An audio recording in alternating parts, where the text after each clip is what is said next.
Well, about 18 months ago, we started on this journey in the UK, led by the Prime Minister, and we were thinking, like, how do we get technology companies to get behind this effort to protect kids online? So we thought it would be best to empower them to use their great talents, their best and brightest minds to, approach these problems from the perspective of those people who build the platforms. And today we've seen great success. With all the announcements that have come out today, I think you'll start to see that the technology industry is growing up and taking its responsibility and becoming a strong partner for government, NGOs, and law enforcement on these very, very challenging issues.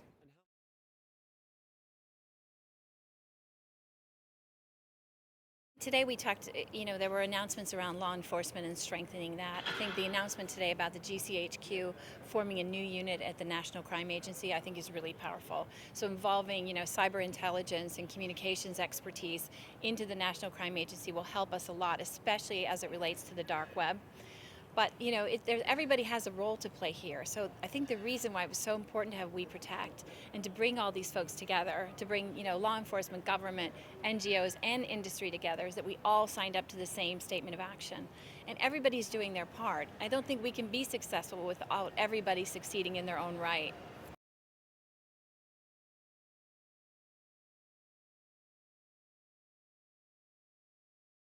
Well, I think what's really interesting about the We Protect initiative is in May we brought together people from 46 different tech companies. Many of them were small startups or subject matter experts.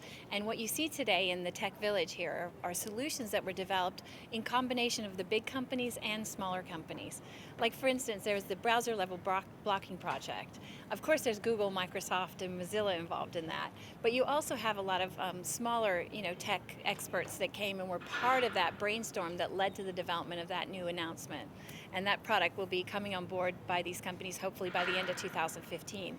And you had some projects that were developed in order to detect and find victims online using image recognition software, and then also swarm intelligence.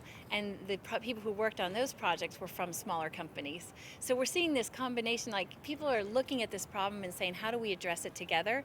And the hackathon environment, the tech summits really helped bring those projects to light.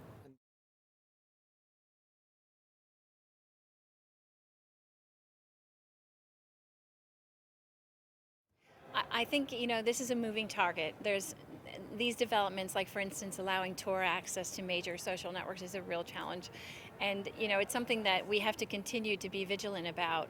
And I think that's why it's important to apply the best minds and the greatest talent in this industry to solve these big problems. Because networks have always been about authentic communications, and now if that changes, we're going to need their support to make sure that kids aren't compromised in any way.